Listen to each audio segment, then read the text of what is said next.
Betul, sihir itu tidak bisa dibuktikan. Tetapi apabila korban semangat untuk beribadah, semangat untuk berobat dan dia berhasil sembuh, maka apa yang dikirimkan pelaku kepada si korban itu akan otomatis berbalik kepada si pelaku sesuai dengan permintaan pelaku kepada dukunnya gitu. Jadi makanya orang yang pakai ilmu hitam itu seperti berada di dalam lingkaran setan. Dia nggak akan bisa berhenti. Kenapa aku bilang tidak bisa berhenti? Karena gini, ketika si korban ini berobat, mulai berobat kan, itu sihir itu akan pelan-pelan berbalik kepada pengirimnya.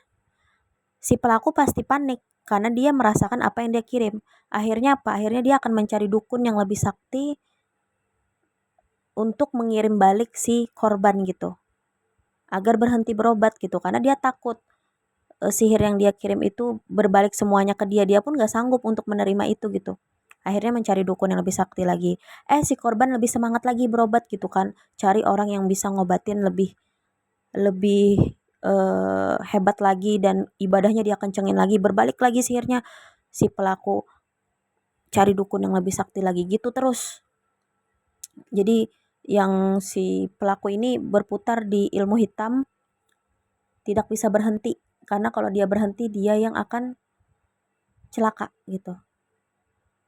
Itu yang sedang kujalani saat ini. Jadi kuat-kuatan gitu ngirim ilmu sihirnya. Nah, aku pernah bertanya kepada yang ahlinya ya. Aku bertanya, ketika orang menyantet aku itu apakah dia ada perjanjian dengan dukunnya? Jadi dijelaskan kayak gini ya. Sama yang ahlinya ya ini.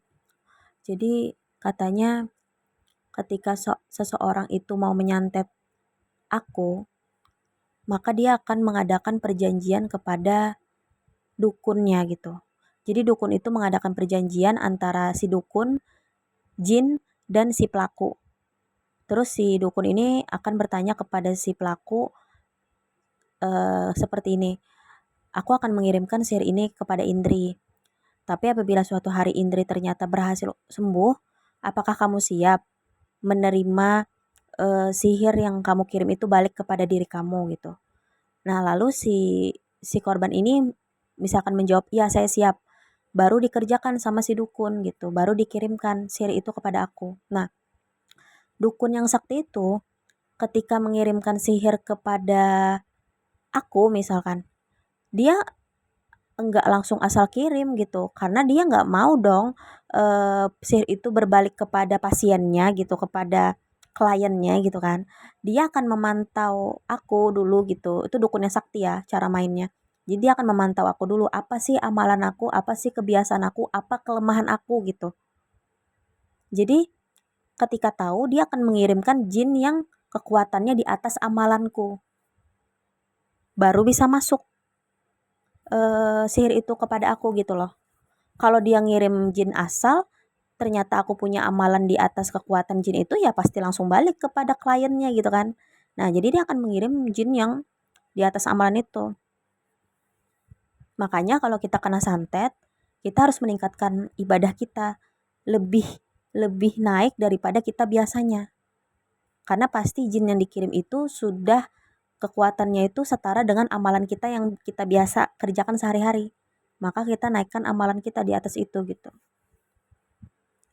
Jadi seperti itu ilmu hitam itu. Aku pun banyak belajar sih kayak tanya-tanya ke orang yang ahlinya gitu kan. Tentang sihir ini gitu, eee, tentang hal-hal yang goib gitu. Karena memang ada dan terjadi dalam hidup gitu. Gitu.